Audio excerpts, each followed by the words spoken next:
नमस्कार।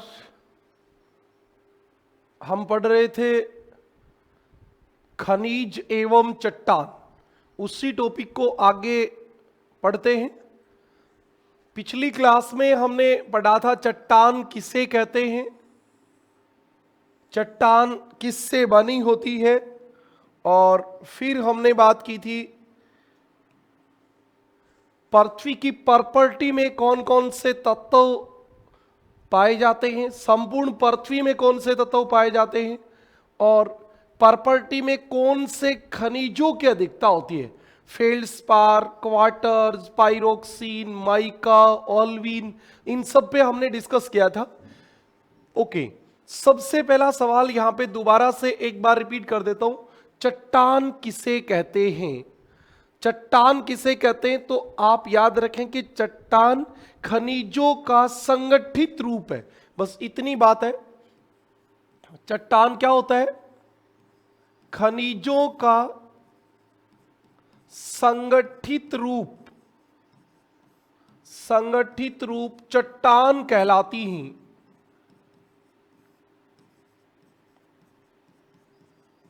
ओके जी, आप इसको थोड़ा सा आम भाषा में सीधा सीधा समझ ले।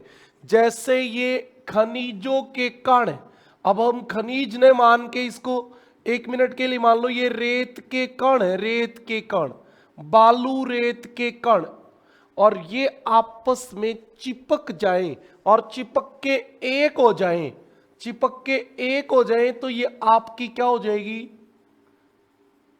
चट्टान हो जाएगी, और इसका नाम हो जाएगा बालू पत्थर।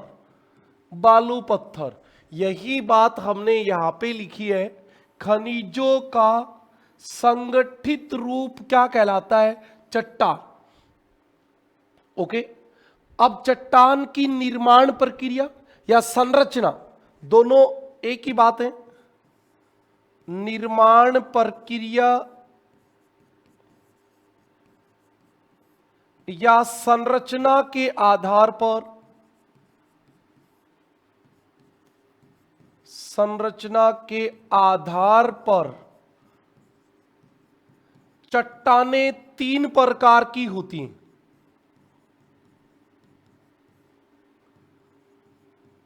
कोई बहुत कठिन टॉपिक हम इसको नहीं कह सकते, बहुत आसान सा टॉपिक रहता है। संरचना के आधार पे या निर्माण प्रक्रिया के आधार पे चट्टान आपकी तीन प्रकार की होती हैं। पहली होती है आगन्य चट्टान। आगन्य चट्टान, नाम से ही पता चल रहा कि आग से बनती है। आग से तो नहीं बनती, अत्यधिक गर्म लावा, जो ज्वालामुखी का लावा धरातल को फाड़ के बाहर आता है और ठंडा होके जमता है, उससे जो आपकी चट्टान बनती है उसका नाम होता है आगन्य। दूसरी आपकी चट्टान होती है अवसादी चट्टान, अवसादी चट्टान। और तीसरी होती है कायांतरित या रूपांतरित चट्टान। कायांतरित या रूपांतरित, रूपांतरित चट्टान। ओके, अब एक बार आप इन तीनों को मेनली समझे। ये आगन्य चट्टान बनती कैसे है?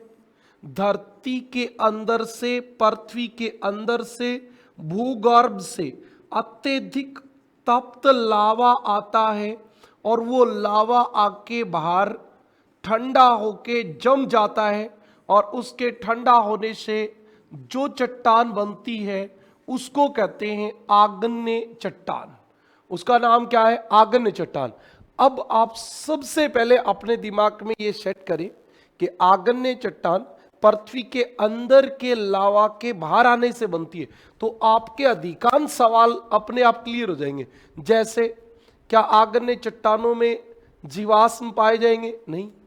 क्यों? क्योंकि पृथ्वी के अंदर जीव जंतु वनस्पति होती ही नहीं है। अगला सवाल, तो पाया क्या जाएगा? अब जो पृथ्वी के अंदर होता है वही पाया जाता है।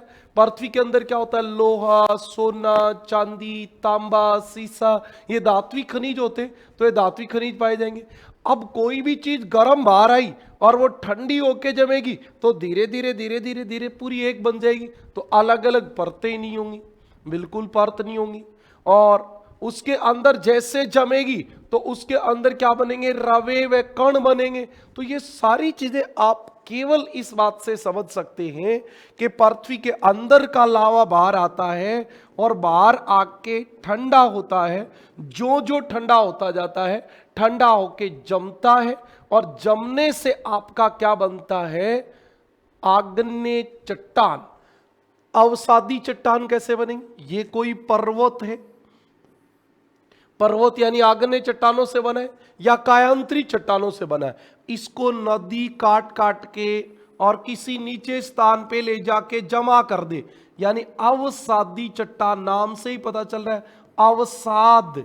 अवसाद यानी पहले से कोई चट्टान है और उसको काट के कोई कारक दोबारा से जमा कर दे तो उसका नाम होता है अवसादी चट्टान। अब आप देख लो, अवसादी चट्टान 95% पानी के अंदर बनती है। क्यों बनती है पानी के अंदर? ऐसा कोई नियम नहीं है कि पानी के बाहर अवसादी चट्टान नहीं बनेगी, बनेगी। अब हवा के साथ बालू रेत उड़ के आए और वो कहीं जमा हो, धीरे धीरे जमा होती जाए तो बालू रेत का पत्थर बन सकता है, लेकिन ऐसी संभावनाएं कम होती हैं। पानी के अंदर दो चीजें होती हैं। एक चीज तो पानी के अंदर ये होती है कि पानी के अंदर कोई डिस्टरबेंस नहीं होता। जहां पानी भरा है वहां नीचे जाके रेत जम गई तो हजारों सालों तक भी उसको कोई डिस्टर्ब करने वाला नहीं है। धरातल पे जहां पानी नहीं है वहां हवा वहां से उसको उठा के दूसरी जगह जमा कर देगी। कोई जीव जंतु आ जाएगा, इंसान आ जाएगा, गाड़ी आ जाएगी और कुछ आ जाएगा, या कुछ नहीं आता।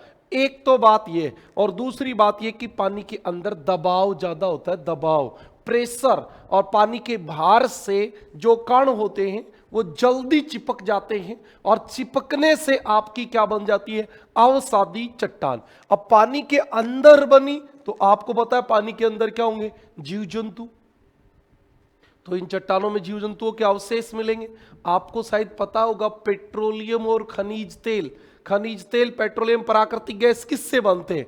जीव जंतुओं से। विशेषकर आप ये कह सकते हो मछली जो होती है वो पानी के अंदर दब जाती है, और जब उसके ऊपर दबाव पड़ता है तो वो मछली जैसे टमाटर फूटता है ऐसे फूट जाती है और उसके अंदर की चर्बी बाहर आती है, और वही चर्बी उन चट्टानों के रंध्रों में, चट्टानों के बीच में दरारों में भर जाती है। वही आपका खनिज तेल या प्राकृतिक गैस होती है। तो इन चट्टानों में क्या मिलेंगे? ईंधन खनिज मिलेंगे। और जब आग्नेय या अवसादी चट्टान किसके कारण? तापमान के कारण या दबाव के कारण, दबाव के कारण अपना रूप बदल ले, अपने आप को बदल ले, तो उसका नाम होता है कायांतरित चट्टान।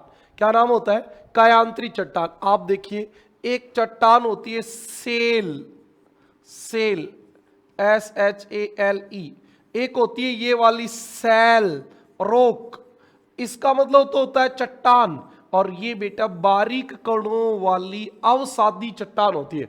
और जब इसके ऊपर दबाव पड़ता है तो ये कठोर हो जाती है, और कठोर होने से सैल स्लेट में बदल जाती है। सैल किस में बदल जाती है? स्लेट में। बात समझ में आई क्या? सैल किस में बदल जाती है? स्लेट में बदल जाती है। तो इस प्रकार कायांतरित चट्टान बनती है। अब एक एक को हम दोबारा से पढ़ेंगे, कहीं कोई समस्या का विषय है ही नहीं। आप केवल, आजकल के बच्चों में एक बड़ी प्रॉब्लम क्या है, जैसे हमने क्लास शुरू की तो वो ये चाहता है कि सर आप धीरे पढ़ा रहे हो, मैं तो 5 मिनट में ही सारी चीजें सीखना चाहता हूं। ऐसा ना तो पॉसिबल होता है और न उससे स्थायित्व आता है नॉलेज में। इसलिए धैर्य के साथ बैठे। सबसे पहला काम है धैर्य, विशेष करके ऑनलाइन क्लास में। ऑफलाइन में तो टीचर आपको बोल देता है, बता देता है भाई कहाँ ध्यान कहाँ है आपका। ऑनलाइन में तो ये सारी जिम्मेदारियां आपके ऊपर होती हैं। तो सबसे पहले धैर्य के साथ बैठे, अपना रजिस्टर ले, पेन ले, जो भी बात मैं आपको बता रहा हूं वो पहले सुने, फिर आपको लगे, वो सब बातें नोट करते चलो, और इस प्रोसेस से आप सब कुछ सीख सकते हो। और यदि आपने जल्दबाजी की तो आप किसी भी स्थिति में नहीं रहोगे, नहीं तो आपको बात समझ में आएगी और न ऐसा रहेगा कि नहीं आएगी, बीच की स्थिति बन जाएगी। सबसे खतरनाक होता है बीच की स्थिति। आपको कुछ नहीं आता, ये बहुत अच्छी बात है, कुछ नहीं आता तो आप क्लीन स्वीप हो, आप नया अक्षर उसमें लिखने शुरू करोगे तो लिखा जाएगा। आप सीखना चाहोगे तो सीख जाओगे, लेकिन आपके पास आधा अधूरा ज्ञान है तो वो बहुत समस्यात्मक होता है, उससे बचना चाहिए। मैं तो ये कहता हूं कि अभी भी आप सीख रहे हो तो 100% सीखो, नहीं तो सीखो ही मत। ओके, अब हमारी पहली चट्टान हम पढ़ेंगे आगन्य। पहली चट्टान हमारी आगन्य चट्टान। आगन्य जो चट्टान होती है, इसको इंग्लिश में क्या कहते हैं? Igneous rock.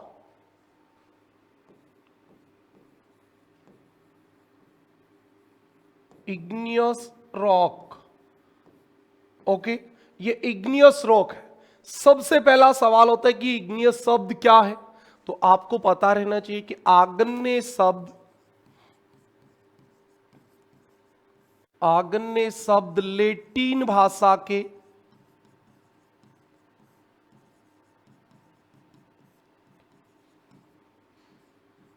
इग्निस, ये लैटिन भाषा के इग्निस शब्द से लिया गया है, इग्निस। और इस इग्निस शब्द का अर्थ होता है आग, अग्नि। इग्निस से लिया है, जिसका अर्थ है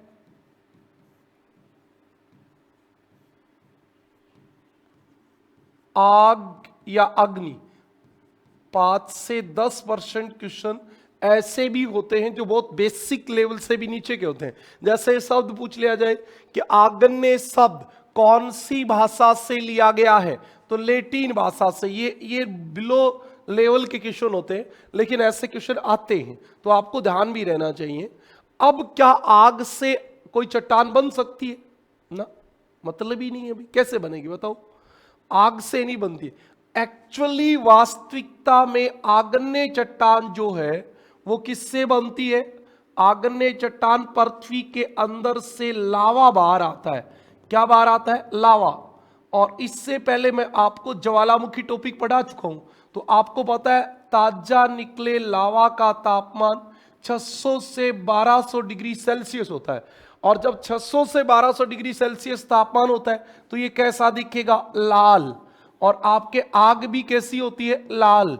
इसलिए दिखाई आग की तरह दिखाई देता है। और ये जब अत्यधिक गर्म लावा ठंडा होके जमता है तो आपकी कौन सी चट्टान बनती है? आगन्य। ये लावा बाहर आके ठंडा होके जम गया और इससे आपकी चट्टान बनेगी आगन्य। आगन्य चट्टान बनेगी। सबसे पहली बात, क्या आगन्य चट्टान का निर्माण अग्नि से होता है? नहीं, नहीं होता भी। वास्तविकता में इसका निर्माण किससे होता है? तो आप देखें, वास्तविकता में आगन्य चट्टान का निर्माण, आगन्य चट्टान का निर्माण ज्वालामुखी से निकले, ज्वालामुखी से निकले अति तप्त लावा। अति तप्त, ये बहुत ज्यादा गर्म है, 600 से 1200 डिग्री तापमान है। अति तप्त लावा के ठंडा होकर जमने से होता है। सही बात है भी, इसका निर्माण कोई आग से नहीं होता, इसका निर्माण लावा के ठंडा होकर जमने से होता है। ओके, अब आप देखिए, पदार्थ के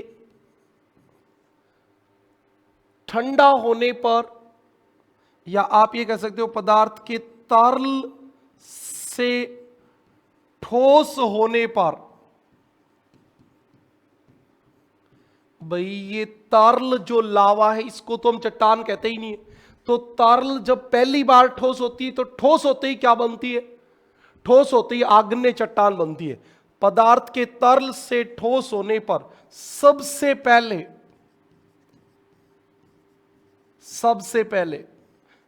आग्नेय चट्टान तरल से ठोस होने पर बनती है। अवसादी और कायांतरी चट्टान ठोस पदार्थों से ही बनती है, यह बात ध्यान रखना। अब चट्टान कब बनेगी? जब ठोस होगी, और पहली बार ठोस होते ही कौन सी चट्टान बनती है? आग्नेय। और इसलिए इसको क्या कहते हैं? प्राथमिक या मूल चट्टान कहते हैं। पदार्थ के तरल से ठोस होने पर सबसे पहले आग्नेय चट्टान बनती है। आग्नेय चट्टान बनती है, इसलिए इसे क्या कहते हैं? प्राथमिक। प्राथमिक का मतलब होता है सबसे पहले बनने वाली। मूल, क्योंकि बाकी चट्टान जो अवसादी और कायांतरी थे वो इसी से बनती है, इसलिए इसको मूल चट्टान कहते हैं। प्राथमिक या मूल, एक और नाम भी हो जाता है जनक सेल, एक और नाम भी उपयोग कर देते हैं, पैतृक सेल कहते हैं। ओके भी, ये इतने नाम क्यों हुए? आपकी अवसादी और कायांतरी चट्टान दोनों का निर्माण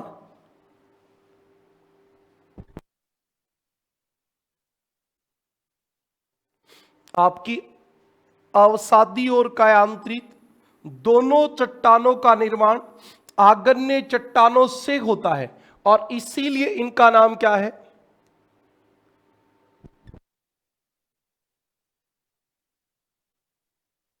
इसीलिए इनका नाम है प्राथमिक चट्टान, मूल चट्टान, जनक चट्टान या पैतृक चट्टान। ये सब इसी के नाम। इतनी बातें आपको समझ में आई होंगी। ये बात क्यों कही? तरल पदार्थ के ठोस होने से। पृथ्वी के अंदर तरल पदार्थ होता है, वो जब बाहर आके जमता है तब चट्टान बनती है। तो पहली बार यही चट्टान बनती है, इसलिए इसका नाम प्राथमिक चट्टान, जनक सेल, पैतृक सेल भी होता है। और अब हम बात करेंगे आग्नेय चट्टानों की विशेषताओं की। इसकी बात करेंगे, आग्नेय चट्टानों की विशेषताएं हम देखेंगे। भाई कौन सा कथन सत्य है, कौन सा कथन असत्य है, इस प्रकार के सवाल हमारे विशेषताओं से पूछे जाते हैं। एक बात आपको पर्टिकुलर दिमाग में क्या रखनी है कि पृथ्वी के अंदर से लावा बाहर आता है, और उस लावा के ठंडा होकर जमने से आपकी कौन सी चट्टान बनती है? उस लावा के ठंडा होकर जमने से आपकी आग्नेय चट्टान बनती है।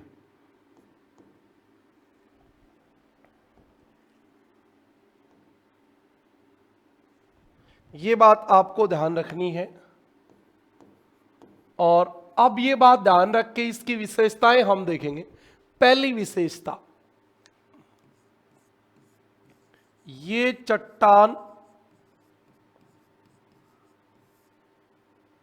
कठोर होती हैं।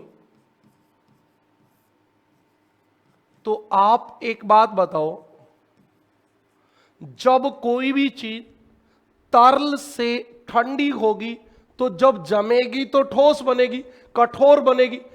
एक तो आप पहाड़ से पत्थर आया गुड़ के, और वो आपस में चिपका, रेत के कण आपस में चिपके, और एक तरल से ठंडा होके ठोस बना। तो कौन सी कठोर होगी? कॉमन सेंस से कौन सी कठोर होगी? जो तरल से बनेगी। आपके घर पे घी जमाते हैं, आप उसको तरल करके टिफिन में डालोगे, फिर वो जमेगा तो कठोर बनेगा। और आप घी को ऐसे किसी चम्मच से उठा के डाल दोगे, उसको दबा भी दोगे तो उतना कठोर नहीं बनेगा जितना तरल होके ठंडा होने पर बनता है। तो ये तरल पदार्थ के ठंडा होकर जमने से बनती, इसलिए कठोर होती। ओके। दूसरी बात, इनमें रवे ये रवे क्या होते हैं? कभी आपने पत्थर के अंदर ऐसे निशान देखे कि लावा के बहने के निशान, मतलब लावा किधर से बह के गया था उसके निशान मिलते हैं, उस चिन्हों को रवे कहते हैं, है ना। रवे को क्रिस्टल ये भी कहते हैं, क्रिस्टल ये। इनमें रवे व दाने पाए जाते हैं, दाने पाए जाते हैं। बिल्कुल पहले दाना बनेगा, फिर वो ठंडी होके आपकी क्या बनेगी? ठोस बन के चट्टान बनेगी। आपने कभी बहुत बारीकी से एक चीज एनालिसिस की है क्या कि यदि आप सर्दियों में टिफिन में घी डालोगे तरल करके, तो वो घी बारीक कणों वाला होगा। जैसा डालोगे, क्योंकि वो डालते ही तुरंत जम जाएगा, तो बहुत छोटे छोटे कण बनेंगे। और गर्मियों में घी क्या होता है? दानेदार होता है, बड़े बड़े कण होते हैं, इतने बड़े बड़े घूमते रहते हैं। क्योंकि वो धीरे धीरे ठंडा होके जमता है। तो याद रखना, जब लावा जल्दी ठंडा होके जमेगा तो आग्नेय चट्टानों में कण जो होंगे वो बारीक होंगे, और जब धीरे धीरे ठंडा होके जमेगा तो कण जो होंगे वो मोटे होंगे, बड़े होंगे, और धीरे धीरे लावा बहेगा तो रवे भी ज्यादा होंगे। क्या ज्यादा होंगे? रवे भी ज्यादा होंगे। दोनों बातें आपको याद रखनी है। तो इनमें क्या पाए जाते हैं? रवे व दाने पाए जाते हैं। ठीक है जी, मतलब ये रवेदार व दानेदार होती हैं। ये बात जो मैंने अभी बताई ये लिख देते हैं, नोट। जब लावा धरातल के बाहर आ जाता है, बाहर आ जाता है, तो बाहर आ गया तो जल्दी जमेगा, तो शीघ्रता से ठंडा होकर जम जाता है, जिससे रवे व दाने छोटे बनते हैं।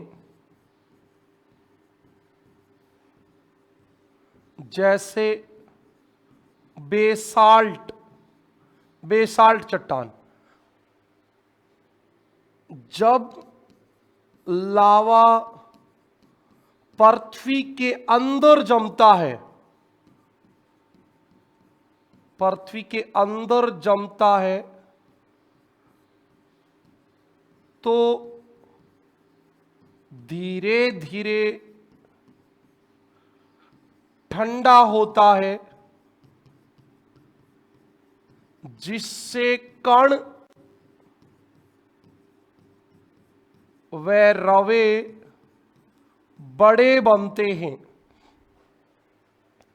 बड़े बनते हैं। जैसे ग्रेनाइट। आपकी ग्रेनाइट जो चट्टान होती है वो बड़े कणों वाली होती है। ग्रेनाइट आपने किचन वगैरह में लगाई होगी, आप गौर से देखना, बहुत बड़ा कण आपको मिलेगा। और बेसाल्ट होता है आपका चेजा पत्थर, उसको आप देखना बहुत बारीक कण मिलेंगे। तो ये आपकी एक बात थी जो आपको समझ में आ गई होगी। आगे की बात तो तीसरी विशेषता, इनमें परतें नहीं पाई जाती हैं, परतें नहीं पाई जाती हैं। आप बताओ, लावा बाहर आया, लावा बाहर आया, उसके ऊपर और लावा आ गया, तो वो सारा एक साथ ही तो जमेगा, नीचे से ठंडा होके पूरा एक साथ जम जाएगा। तो अलग अलग परतें क्यों होंगी? नहीं होंगी। और परत नहीं होती, एक तरल के ठंडा होने से बनती, इसलिए उनमें रंध्र, रंध्र जो होते हैं वो भी नहीं होते। इनमें रंध्र या छिद्र नहीं होते हैं, नहीं होते भी। बालू रेत का पत्थर है तो उसके अंदर छिद्र मिलेगा, आप पानी डालोगे तुरंत चला जाएगा, पत्थर में नहीं जाएगा क्योंकि उसमें छिद्र नहीं होते। तो इनमें रंध्र व छिद्र नहीं होते। ये दोनों बात नोट कर लेना, इनमें परत भी नहीं होती और रंध्र या छिद्र भी नहीं होते। और रंध्र नहीं होते तो क्या नहीं होता वो भी ध्यान से सुन लो। इन चट्टानों में पानी सुगमता से प्रवेश नहीं कर पाता है, पानी सुगमता से प्रवेश नहीं कर पाता है, और पानी अंदर नहीं जाएगा तो रासायनिक अपक्षय नहीं होगा। रासायनिक अपक्षय तभी होता है, रासायनिक अपक्षय कितने प्रकार का होता है? ऑक्सीकरण, कार्बोनीकरण, जल योजन, यही तो होता है। तो तीनों तभी तो होता है जब पानी जाएगा। अब पानी नहीं जाएगा तो तीनों ही काम नहीं होंगे। तो आप याद रखना, इन चट्टानों में पानी प्रवेश नहीं कर पाता, अतः रासायनिक अपक्षय का प्रभाव, रासायनिक अपक्षय का प्रभाव नहीं पड़ता है। तो किसका प्रभाव पड़ेगा? इन चट्टानों पर भौतिक अपक्षय, भौतिक या यांत्रिक एक ही नाम होता है, भौतिक या यांत्रिक अपक्षय का प्रभाव पड़ता है। ये अगला टॉपिक हमारा यही रहेगा, अपर्दन और अपक्षय। अपक्षय का मतलब होता है चट्टानों का अपने ही स्थान पे टूटना फूटना। अब कोई चट्टान आगन्य ग्रेनाइट बेसाल्ट है और वो हर रोज तापमान के कारण गर्म होकर फैलती है, हर रोज सिकुड़ती है, हर रोज फैलती है, हर रोज सिकुड़ती है, तो फिर वो टूटेगी, वो बिखरेगी, लेकिन उसके अंदर पानी नहीं जाएगा। तो फिर उसके जैसे रासायनिक अपक्षय क्या होता है, आपने देखा होगा दीवारों के नीचे नीचे ईंट जो होती है वो भुरभुर आके नीचे गिर जाती है, जिसको कई जगह लूणी कहते हैं, और भी नाम होते हैं आपके लोकल बहुत सारे। तो ऐसा प्रभाव तभी होता है जब वहां नमी आए। ईंट के लूणी तभी लगती है जब वहां नमी आए, नमी नहीं आती तो नहीं लगती है। तो इसमें पानी प्रवेश करता ही नहीं है, तो फिर रासायनिक अपक्षय का प्रभाव कहां पड़ेगा? बताओ, इतनी बातें समझ में आ गई क्या?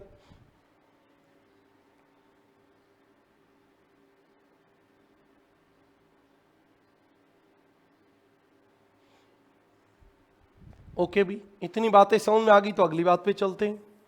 अगली बात हमारी क्या है? इन चट्टानों में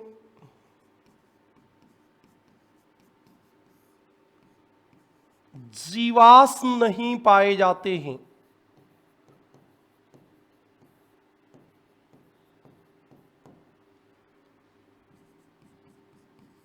भाई ये बात याद करने की जरूरत कहां है? कोई जरूरत नहीं है, क्योंकि ये चट्टान कहां से बन रही है?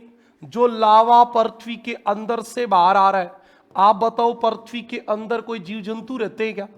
भाई जीव जंतुओं के अस्थि पिंजरों का नाम ही तो जीवाश्म होता है। तो पृथ्वी के अंदर जीव जंतु होते ही नहीं है, तो जीव जंतुओं के अवशेष कहां से आएंगे? तो ये तो सोचने वाली बात नहीं है, कोई जरूरत ही नहीं है इस बात को। अब पृथ्वी के अंदर होता क्या है वो बाहर आएगा। पृथ्वी के अंदर क्या है? लोहा, तांबा, सीसा, जस्ता, सोना, चांदी, जितने धात्विक खनिज सब पृथ्वी के अंदर है। ये सब ज्वालामुखी के लावा के साथ बाहर आते हैं। तो आग्नेय चट्टान धात्विक खनिजों की दृष्टि से, धात्विक खनिजों की दृष्टि से क्या होती है?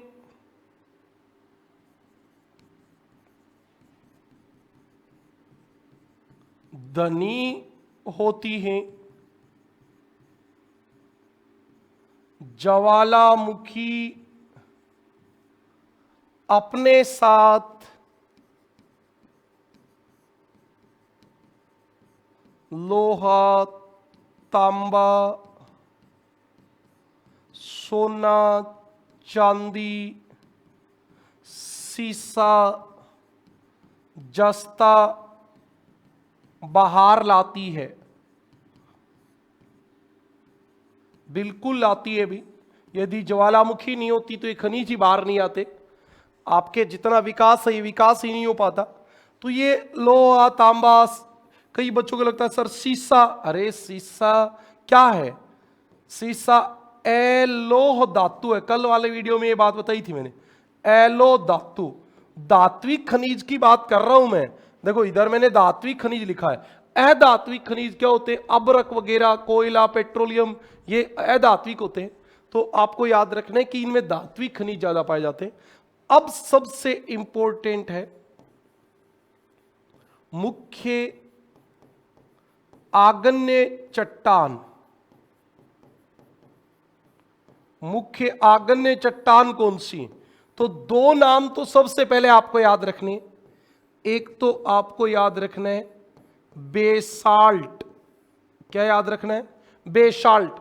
और साथ में यह भी याद रख लेना है बेसाल्ट बहिर्जात आग्नेय चट्टान है जिसके कण बारीक होते हैं। एक आपको याद रखनी है ग्रेनाइट, ये अंतर्जात पातालीय आग्नेय चट्टान है, इसके कण बहुत बड़े होते हैं। सबसे बड़े कणों वाली आग्नेय चट्टान और आपके छोटे कणों वाली।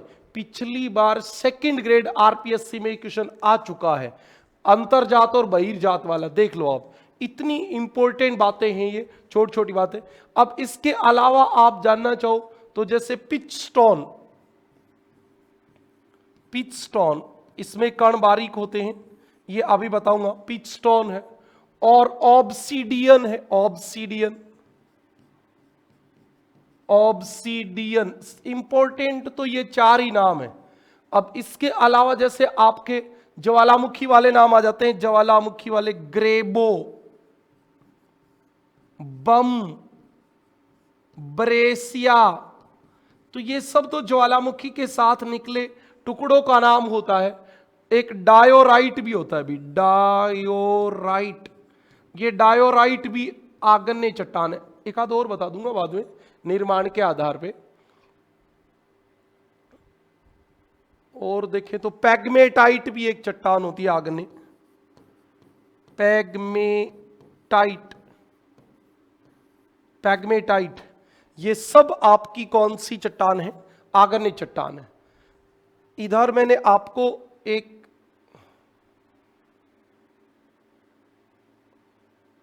देखो, ये वाली चट्टान जो है ये आपकी है बेसाल्ट। इसके आपको कण दिख रहे हैं क्या? कैसे हैं? बहुत बारीक है, बहुत बारीक, जूम करके देख लेना चाहिए। तो इसका आपको तीन बातें याद रखनी सबसे ज्यादा, कि एक तो ये कौन सी चट्टान है? बेसाल्ट। कण क्या होते हैं? बारीक, और रवे नहीं होते हैं। आप ये कह सकते हो कि रवे नहीं होते। और एक आपकी इसकी खास बात क्या है? इसकी ये बहिर्जात आग्नेय चट्टान है, आग्नेय चट्टान, बहिर्जात आग्नेय चट्टान है। यह बात आपको पता रहनी चाहिए कि ये पृथ्वी के बाहर जो लावा आ जाएगा उससे बनेगी।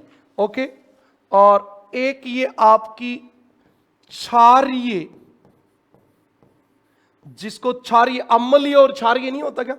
इसको बेसिक, इंग्लिश में बेसिक भी कहते हैं, बेसिक आग्नेय चट्टान है, आग्नेय चट्टान, क्षारीय या बेसिक आग्नेय चट्टान। इतनी बात आपको पता होनी चाहिए। इसके बाद ये आपकी क्या है? ग्रेनाइट, ग्रेनाइट है ये। आप देखोगे तो आपको इसमें देखो कितने बड़े बड़े कण दिख जाएंगे, बहुत बड़े बड़े कण दिख जाते हैं ना।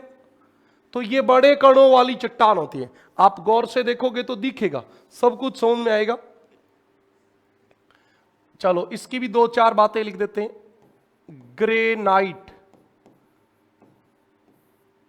एक खास बात इसकी क्या है? ये पातालीय, अभी समझाऊंगा ये सब बातें। पातालीय आग्नेय चट्टान है, मतलब अंतर तो है ही, अंतर्वेदी आंतरिक भाग में तो बनती है, लेकिन सबसे गहराई में बनती है पातालीय आग्नेय चट्टान। सबसे बड़े कण एवं रवे पाए जाते हैं। कण और रवे सबसे बड़े इसी चट्टान में पाए जाते हैं। कैसी चट्टान है ये है अम्लीय आग्नेय चट्टान। अम्लीय आग्नेय चट्टान है, ठीक है। और इसमें सिलिका की अधिकता होती है, वो तो आपको पहले से भी पता है। जिसमें सिलिका की अधिकता होती है उसी का नाम होता है अम्लीय लावा। जिसमें सिलिका की मात्रा कम होती है वो क्षारीय लावा होता है। तो ये आपकी ग्रेनाइट चट्टान है। इधर मैंने आपको कुछ चित्र दिखाए हैं। ये जैसे बेसाल्ट है, बेसाल्ट ये एग्जाम्पल है आग्नेय चट्टानों के। ये प्यूमिस है, प्यूमिस ये ज्वालामुखी से निकले हुए पदार्थों के आधार पे नाम है। ये ऑब्सीडियन है, ऑब्सीडियन। कुछ बच्चों को लगता है सर ये ऑब्सीडियन क्या होती है, तो बेटा आग्नेय चट्टान होती है। बात तो मैंने बता दी और अब आपको दिखा भी दी। इसके कण जो होते हैं वो बहुत बारीक होते हैं, तो ये ग्लास टाइप की होती है। ऑब्सीडियन जो होती है इसको आप ग्लासी, ग्लासी आग्नेय चट्टान बोल सकते हो। ग्लासी आग्नेय चट्टान, ग्लास की तरह चमकने वाली बारीक कणों वाली। ये क्या है, रायोलाइट है। रायोलाइट, रायोलाइट आपने ज्वालामुखी में पढ़ा हो तो रायोलाइट मैग्मा जो पृथ्वी के बाहर कम आता है, नहीं आ पाता है, ये बातें मैंने आपको बताई थी। ये क्या है, स्कोरिया,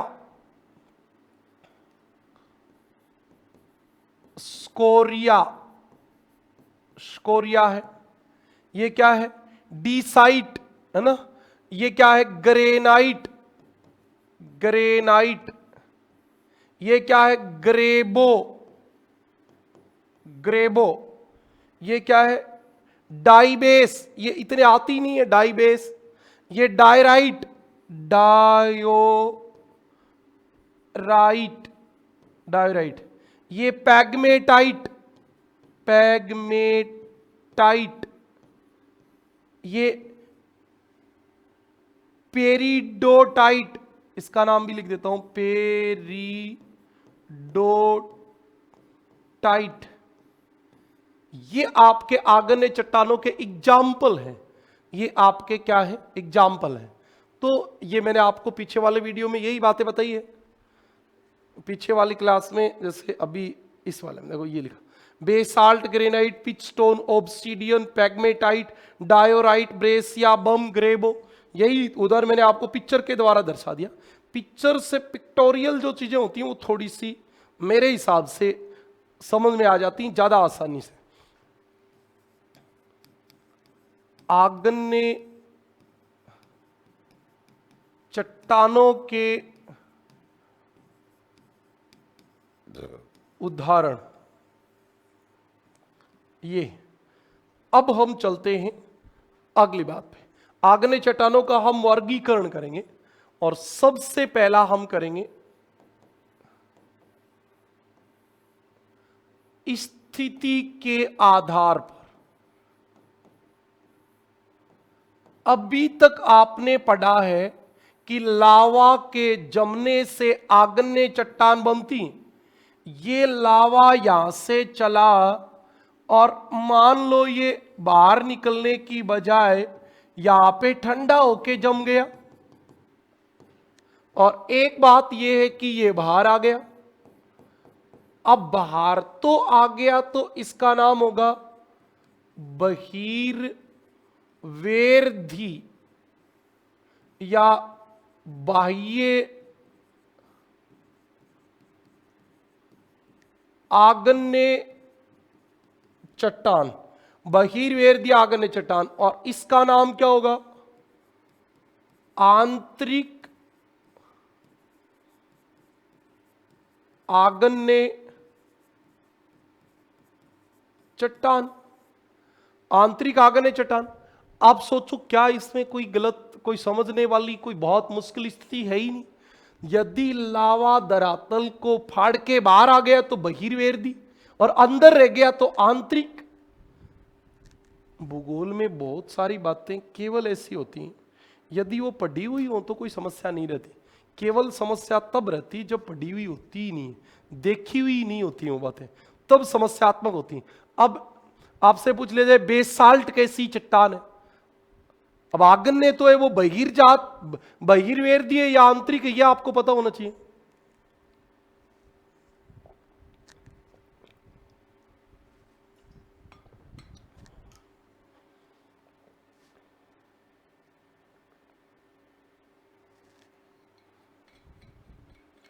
ओके भी, चलो अब शुरू करते हैं हमारी बात स्थिति के आधार पे। तो पहली देख लेते हैं, पहली का नाम क्या होगा, बहिर्वेदी। इतना तो आप समझते ही हो, बहिर्वेदी का मतलब बाहर, बाह्य, बाह्य आग्नेय चट्टान। चट्टान तो आग्नेय है, लेकिन पृथ्वी के बाहर बनी या अंदर बनी, इसके आधार पे नाम है। इसको इंग्लिश में क्या बोलते हैं, एक्सट्रूसिव, एक्सट्रूसिव इग्नियस रॉक। तो हमें तो जरूरत ही नहीं है, इतना ही पता होना चाहिए, बाहर आ गई, एक्स बाहर आ गई, और इनका मतलब अंदर रह गई। ओके, तो अब इसमें हम लिख देते हैं, जब मैग्मा, क्योंकि पृथ्वी के अंदर रहता है तब मैग्मा होता है, जब मैग्मा भूपृष्ठ या धरातल को फाड़कर बाहर आ जाता है,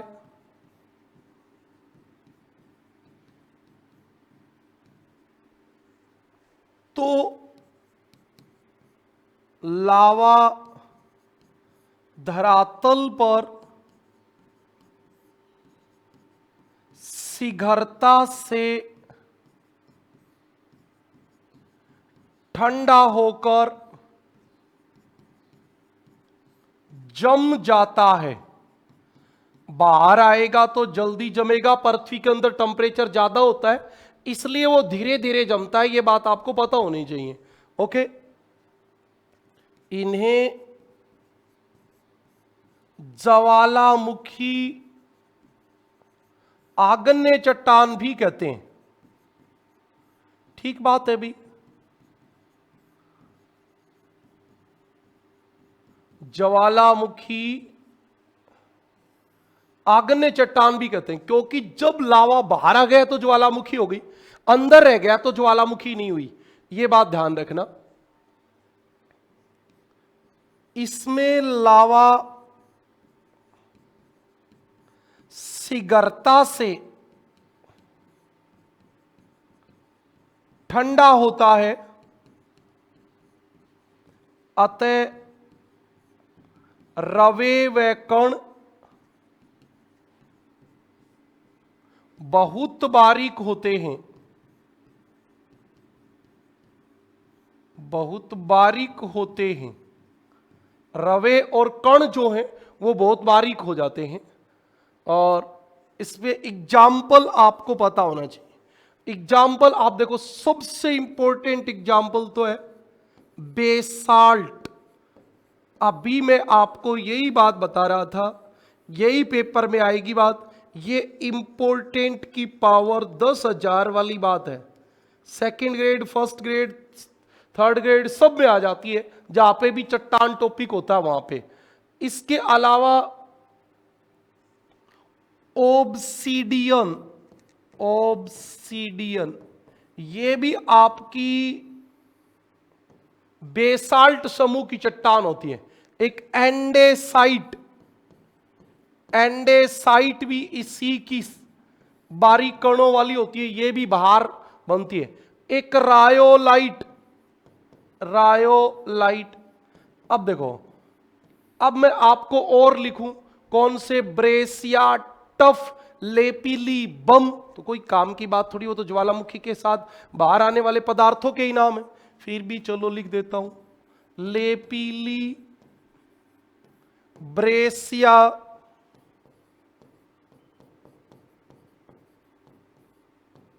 टफ आदि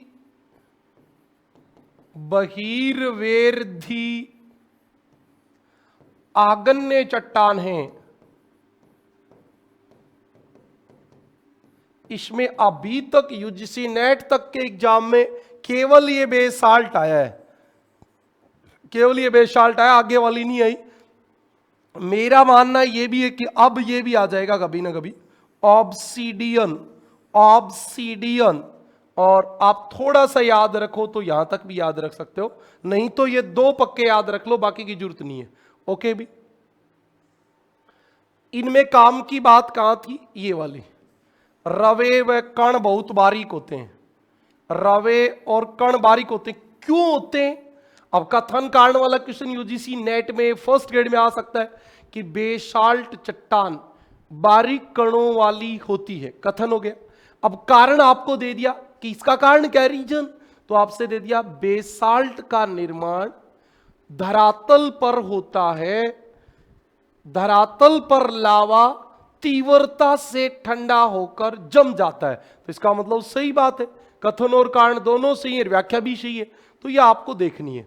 ओके जी, बहिर्वेधी जो ज्वालामुखी बाहर आ गई, और इसीलिए इनको ज्वालामुखी आग्नेय चट्टान कहते हैं, क्योंकि जब धरातल को फाड़ के बाहर आ गई तो फिर ज्वालामुखी आग्नेय चट्टान हो गई। ओके, अगली बात पे आ जाओ। अगली आपकी होगी,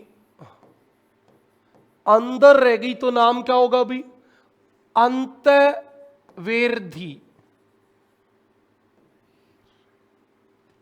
या आंतरिक, आंतरिक, और इसी को इंग्लिश में हम क्या कह देंगे,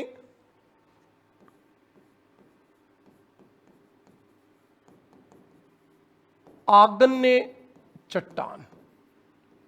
ये आपकी है जो पृथ्वी के अंदर रह जाएगी, लावा धरातल को फाड़ के बाहर नहीं आ पाएगा, लावा धरातल को फाड़ के बाहर नहीं आ पाएगा।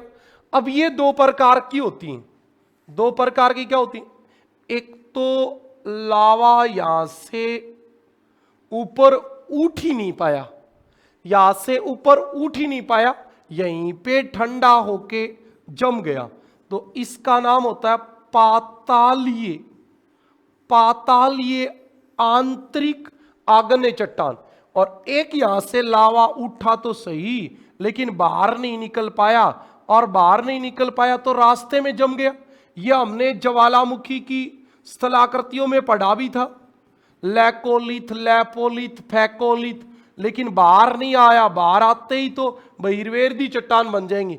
तो इसमें दो प्रकार की होती हैं, एक पातालीय और एक मध्यवर्ती आग्नेय चट्टान।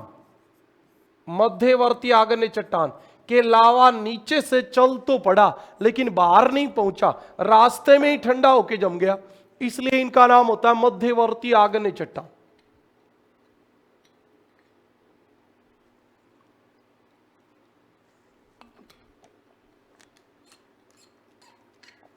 देखो इसमें क्या खास बात है।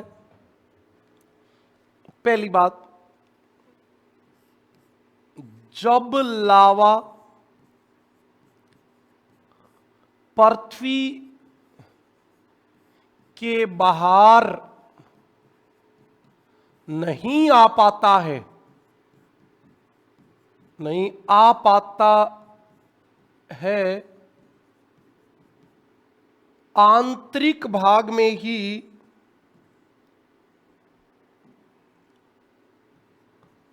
आंतरिक भाग में ही ठंडा होकर, आंतरिक भाग में ही ठंडा होकर जम जाता है, आंतरिक भाग में ही ठंडा होकर जम जाता है, तो उन्हें आंतरिक आग्नेय चट्टान कहते हैं।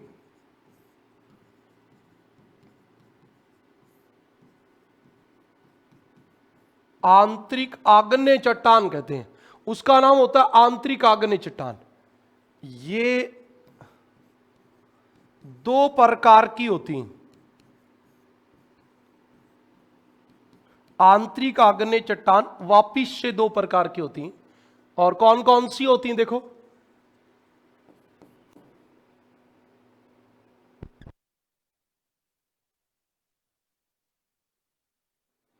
पहली होती है आपकी पातालीय।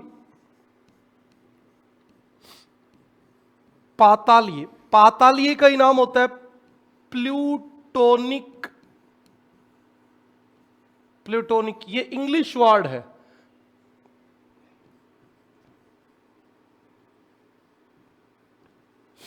इस प्लूटोनिक वर्ड का मतलब पाताल ही होता है, आग्नेय चट्टान। अभी मैंने आपको बताया जब लावा नीचे से उठ ही नहीं पाता, बहुत गहराई में ही रह जाता है और वहीं पे ठंडा होकर जम जाए, तो उसका नाम होता है पातालीय। पातालीय आग्नेय चट्टान, उसका नाम होता है पातालीय आग्नेय चट्टान। तो कहीं समस्यात्मक विषय है नहीं इस बात में, पातालीय आग्नेय चट्टान में। ओके, देखिए आप पातालीय आग्नेय चट्टान में क्या होता है। प्लूटोनिक का अर्थ क्या है? प्लूटोनिक का अर्थ है पाताल, या पाताल किसे कहते हैं? अत्यधिक गहराई में, अत्यधिक गहराई में। तो आप समझ गए इसका मतलब क्या होता है? यह सबसे गहराई में बनने वाली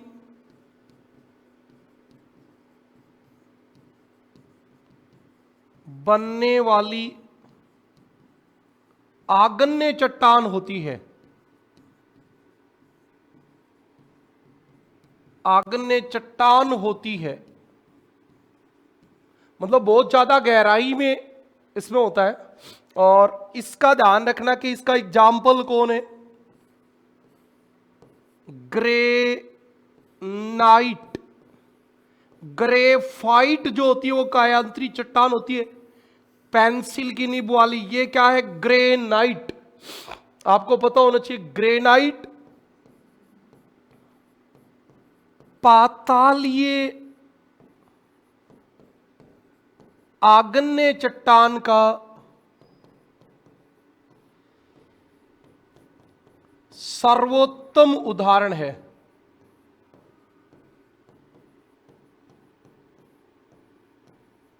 पातालीय आग्नेय चट्टान का सर्वोत्तम उदाहरण है ग्रेनाइट। ग्रेनाइट से गहराई में कोई आग्नेय चट्टान नहीं बनती, सबसे गहराई में बनती है।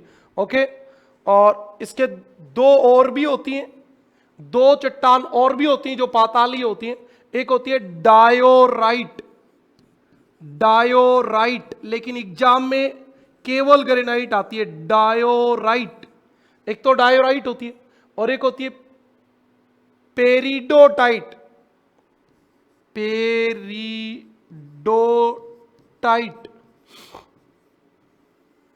पेरिडोटाइट। ये याद करने की बहुत ज्यादा आवश्यकता नहीं है, लेकिन हमारा उद्देश्य ये होता है कि कोई भी बात बचे नहीं, इसलिए ये भी बता देते हैं। पातालीय चट्टान है, पातालीय चट्टान है, ये सब पातालीय चट्टान है। अब बताओ इनमें कणों की क्या स्थिति होगी? अब बहुत गहराई में लावा जमेगा तो क्या होगा? ये या इनका निर्माण पृथ्वी में बहुत अधिक गहराई में होता है।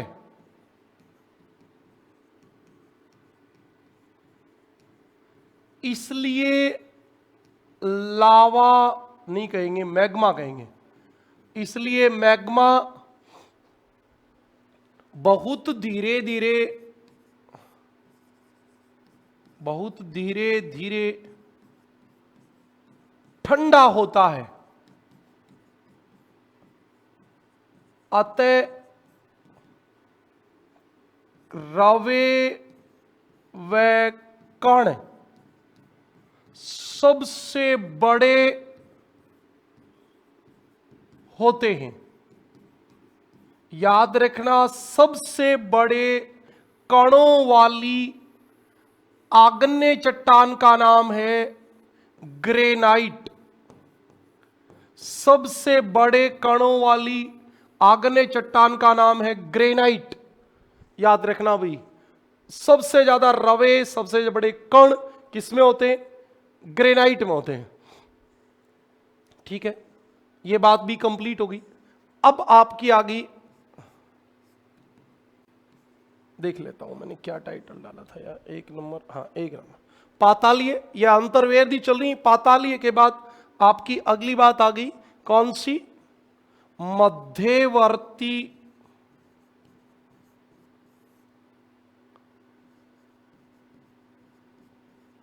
अंतर्वेदी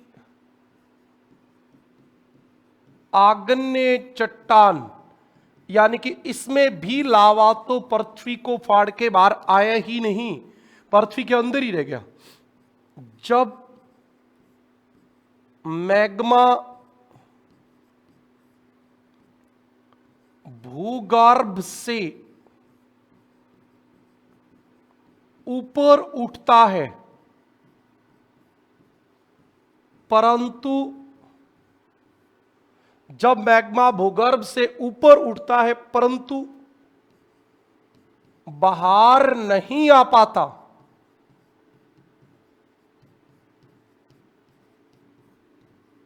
मार्ग में ही चट्टानों के मध्य दरारों में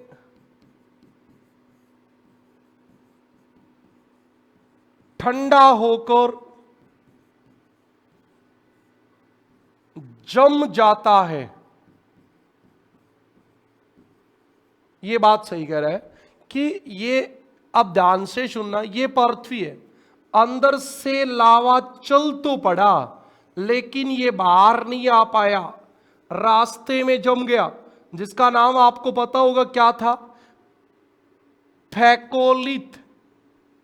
ये आपका लैकोलिथ, ये आपका लैपोलिथ। ऐसी मैंने आपको ये सील, डाइक, ये सब मैंने आपको बताई है जो रास्ते में जम जाती है। ज्वालामुखी टॉपिक में हम पढ़ चुके हैं, बार बार एक ही चीज को रिपीट करने से कोई मतलब नहीं निकलता। ओके, ये पातालीय की बजाय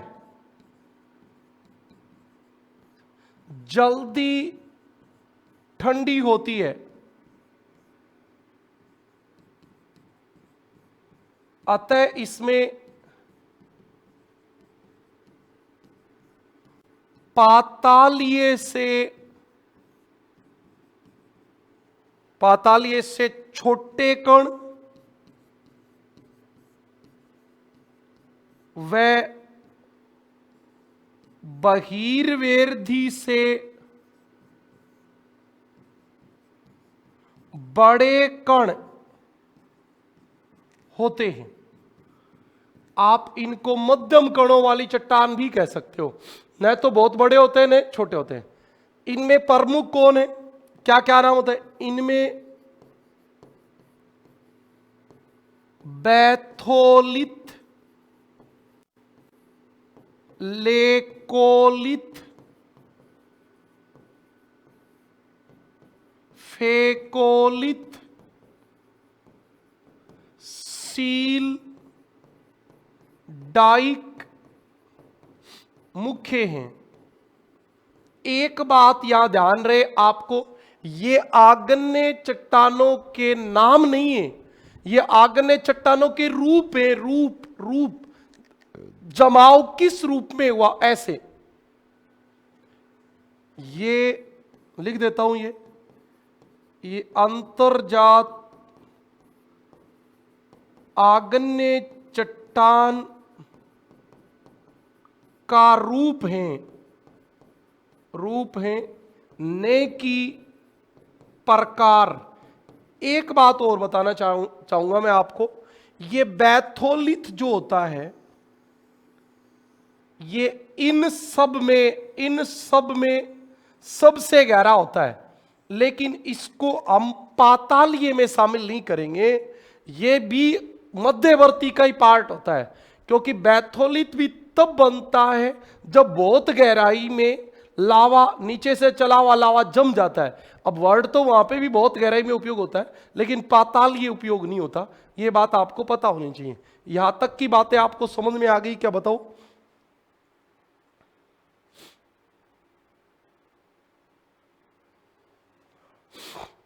ओके, इतनी बातें समझ में आ गई तो हम अगली बात पे चलते हैं। और अब हम बात करेंगे रासायनिक संरचना के आधार पे।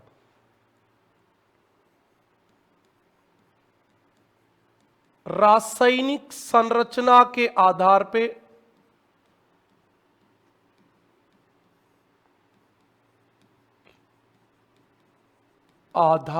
पर वर्गीकरण।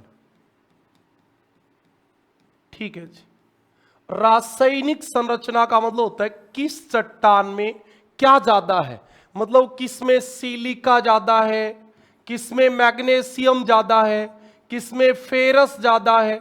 यही तो आपकी रासायनिक संरचना होती है। तो इसके आधार पे देखो, मोटे तौर पे इसमें 4 प्रकार की चट्टान होती है। कितने प्रकार की चट्टान होती है? 4 प्रकार की। एक डायग्राम से समझ लें तो ज्यादा बेटर हो जाएगा, क्योंकि सारी चीजें एक साथ दिख जाएंगी फिर।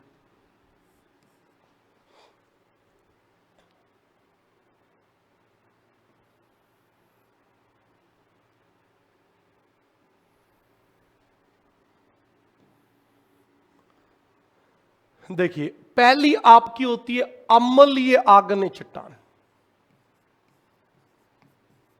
अम्लीय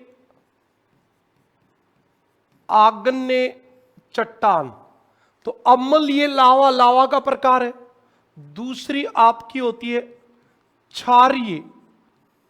इसी क्षारीय का एक नाम और होता है बेसिक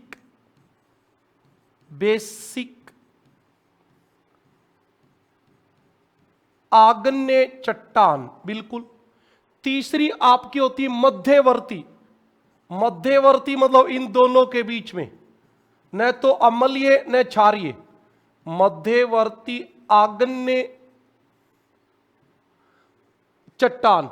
और एक होती है अल्ट्रा बेसिक। ये वाला बेसिक शब्द, अल्ट्रा बेसिक या क्षारीय, मतलब बहुत ज्यादा क्षारीय। अल्ट्रा का मतलब और ज्यादा, क्षारीय आग्नेय चट्टान। ये आपकी बात है। अब सबसे पहले तो आप इनमें सिलिका देख लो। सबसे पहले तो आप इनमें क्या देख लो? सिलिका।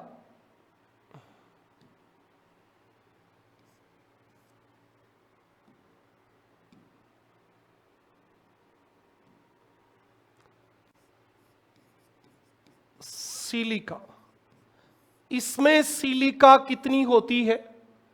इसमें सिलिका होती है 65 से 85%। ओके जी। क्षारीय में कितनी होगी? क्षारीय में सिलिका कम है, तभी तो उसका नाम क्षारीय या बेसिक है। 45 से 60%। आप कंपेयर करो और याद करो।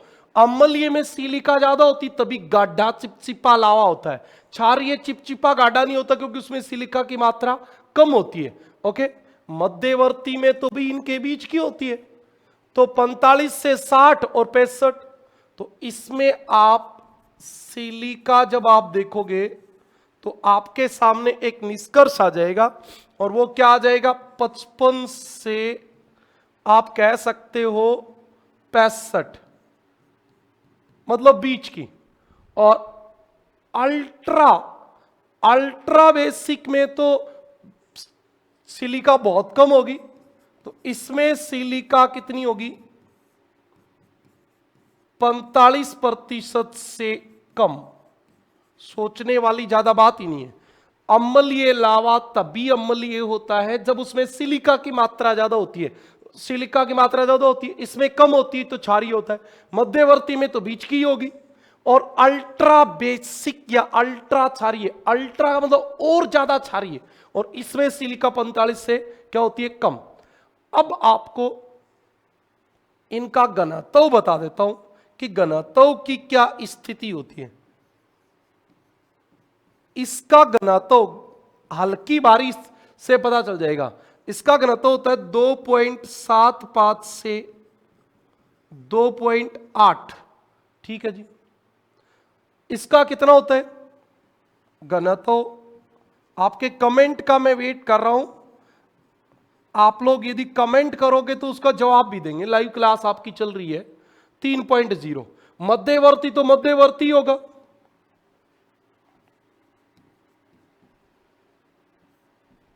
मध्यवर्ती तो भाई मध्यवर्ती होगा। तो इसमें 2.75 से आप इसको 2.8 कह सकते हो। 2.8। और इसका होता है घनत्व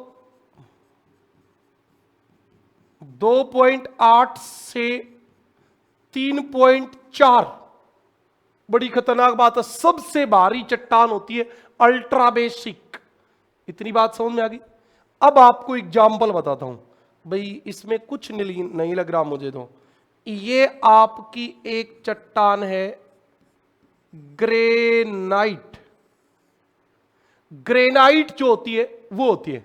और इसमें क्या ज्यादा होता है? खनिज की बात करें तो क्वार्टर्ज व किसकी अधिकता होती है? फेल्सपार की। फेल्सपार खनिज कल वाली क्लास में आपको करवाए थे। ग्रेनाइट इसका एग्जाम्पल है। यह बात मैं पहले भी बता चुका हूं कि ग्रेनाइट अम्लीय आग्नेय चट्टान है। ये इसमें एग्जाम्पल क्या आएगा? बेसाल्ट। ये भी हम बात कर चुके हैं। बेसाल्ट। बेसाल्ट क्या है? क्षारीय है। इसमें इसके अलावा ग्रेबो ग्रेबो ग्रेबो और डोलेराइट भी इसी में आती है। डोलेराइट, ग्रेबो व डोलेराइट जो होती है वो इसी में आती है। ठीक है। 3 नंबर पे डायोराइट। डायोराइट डायोराइट जो आपकी होती है वो मध्यवर्ती होती है। एक एंडेसाइट भी होती है। एंडेसाइट एंडेसाइट सर इतने नाम याद कौन करेगा? आपको शायद जब आपने पहली बार ज्योग्राफी पढ़नी शुरू की तो इस बात में भी समस्या आई होगी कि ग्रेनाइट आंतरिक आग्नेय चट्टान होती, बेसाल्ट भाई होती। अब नहीं आएगी। तो ऐसे धीरे धीरे सब बंद हो जाएगी समस्याएं। आप इसको पढ़ते रहो। अल्ट्रा बेसिक क्या होती है? पेरिडोटाइट। पेरिडोटाइट ये भी आपको याद कर लेनी चाहिए। ये भी याद कर लेनी चाहिए। एक ये वाली इंपॉर्टेंट है, एक ये वाली इंपॉर्टेंट है, और एक ये वाली इंपॉर्टेंट है। और इनमें सबसे इंपॉर्टेंट ये सिलिका की मात्रा।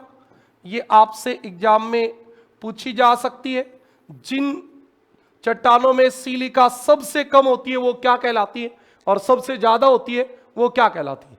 इतनी बातें बताओ, समझ में आ गई क्या? आ गई तो आप कमेंट कर दो, आगे की बात शुरू करेंगे।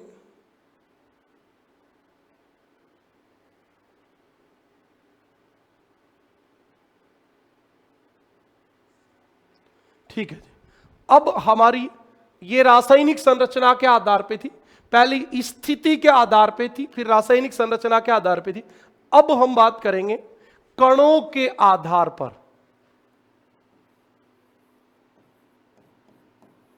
कणों के आधार पर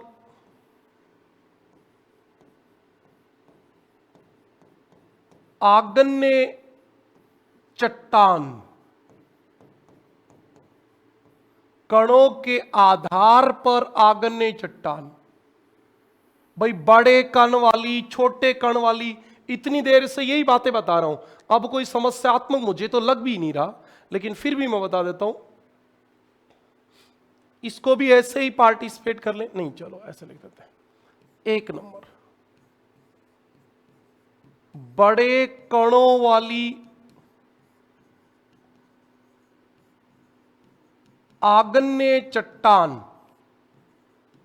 अब आप खुद समझ सकते हो कि ये जो चट्टान होगी ये पाताल में बनेगी, और इसका नाम होता है फेनेरिटिक, इंग्लिश में फेनेरिटिक। मैं आपको इंग्लिश में नहीं हिंदी में लिख के देता हूं, इंग्लिश में लिखूंगे तो याद नहीं रहेगा। फेनेरिटिक, इसका नाम फेनेरिटिक होता है, ये याद करना पड़ेगा भाई। कई बार बड़े कणों वाली ने पूछ के ये पूछ लेते हैं। तो ये कौन सी होती हैं? ये प्लूटोनिक होती हैं, प्लूटोनिक आग्नेय चट्टान होती हैं। जो आपकी पाताल में बनती हैं वो वाली होती हैं। और इनमें एक नाम आपको हमेशा याद रखना है, वो है ग्रेनाइट। ग्रेनाइट है, और डायोराइट भी है। डायोराइट आप लिखोगे 2-3 बार, ये आगे वाले नाम तुम्हें कम समझ में आ रहे होंगे, तो ये 2-5 बार जब आप पढ़ोगे तो समझ में आ जाएंगे। फिर आपकी दूसरी बात, दूसरे नंबर बात होती है बारीक कणों वाली आग्नेय चट्टान। पता ही है सबको, बेसाल्ट है। बारीक कणों वाली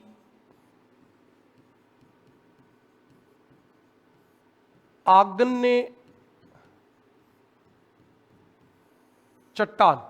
और बारीक कणों वाली आग्नेय चट्टान का इंग्लिश में नाम क्या होता है?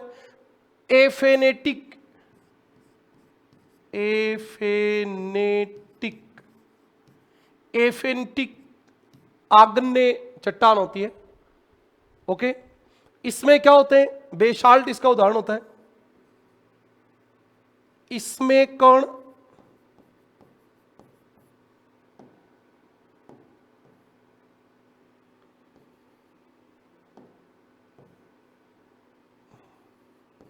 इसमें कण इतने बारीक होते हैं,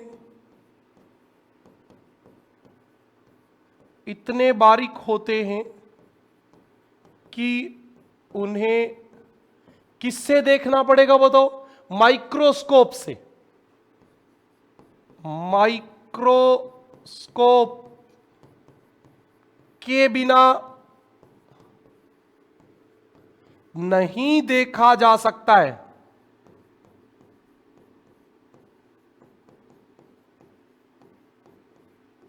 बिल्कुल नहीं देखा जाएगा भी। और इसका एग्जाम्पल कौन है? एक ही नाम बारीक कणों का, एक ही नाम बेसाल्ट। मोटे कणों का एक ही नाम ग्रेनाइट। 3 नंबर आपकी होती है कण रहित, जिसमें कण होते ही नहीं है। इसको इंग्लिश में कहते हैं glassy. Glassy, glassy igneous rock. तो हमने इसको भी यहां ग्लासी लिख दिया। ये नाम आपको एफेनेटिक, फेनेरिटिक ये याद करने, धीरे धीरे याद हो जाएंगे। इसमें हम सीधा लिखेंगे कणों का अभाव। साहब कणों का अभाव ही होता है। शीशा जो होता है उसमें कण कहां दिखते? तो ये शीशे टाइप की होती हैं। और इसके एग्जाम्पल बताओ।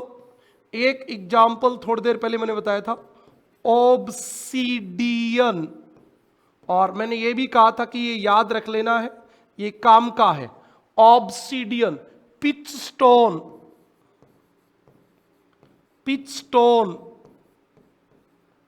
एक प्यूमिस भी होता है, प्यूमिस, जिसको हम जाग कहते हैं। जाग टाइप का होता है प्यूमिस। ये आपके, और नहीं लिखेंगे, इतना बहुत है। ये आपके एग्जाम्पल हैं। चौथे नंबर का एक और बच गया भाई, यहीं लिख देंगे। एक पेज और आएगा, आपको एक और डाउनलोड करना पड़ेगा। 4 नंबर।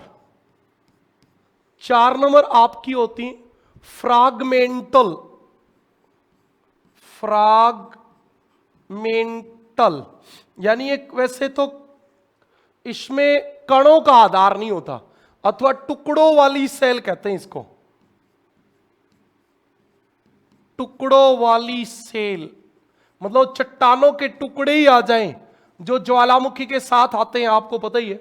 सीधा एग्जाम्पल लिख देता हूं इसमें, बम ज्वालामुखी के साथ मटर के दाने के आकार का टुकड़ा बम कहलाता है, जो बाहर आता है बम। लेपीली, लेपीली ब्रेसिया, बम लेपीली ब्रेसिया ज्वालामुखी राख। ये जो आपके होते हैं वह टफ भी आप कह सकते हो, टफ। ये आपके फ्रोगमेंट, फ्रोगमेंटल या फ्रोगमेंट कहलाते, फ्रोगमेंट इग्नियस रॉक। ये आपकी एक चट्टान आज की क्लास में हमने कंप्लीट की, जिसका नाम था आग्नेय चट्टान। और आशा और उम्मीद दोनों ही करेंगे कि आपको समझ में आया होगा। कहीं कोई कमी रहती है तो आप मुझे कमेंट करके बताएं कि आपका कोई अलग तरीका हो, आपको कोई बात नहीं समझ में आ रही हो तो क्यों नहीं समझ में आई, क्या नहीं समझ में आया, ये सब बातें आप बताओगे तो थोड़ा चेंजमेंट कर देंगे। क्योंकि पिछले 15-20 साल से हम इसी व्यवसाय में हैं, तो जैसा बच्चा बोलेगा उसके अकॉर्डिंग उसको स्ट्रेटेजी को चेंज कर देंगे। पढ़ाना कोई एक ऐसा नहीं होता कि बटन दबाया चालू कर दिया, जैसा आपके मन में आया वैसा पढ़ा दिया, नहीं। ये तो बच्चा क्या चाह रहा है उसके अकॉर्डिंग उसको बतानी पड़ेंगी बातें। तो आप कमेंट किया करो। आप कुछ यदि आपको चेंजमेंट करवाना है इस स्ट्रेटेजी में तो आप बताएंगे तो चेंजमेंट कर देंगे। ओके, आज के लिए इतना ही। Thank you.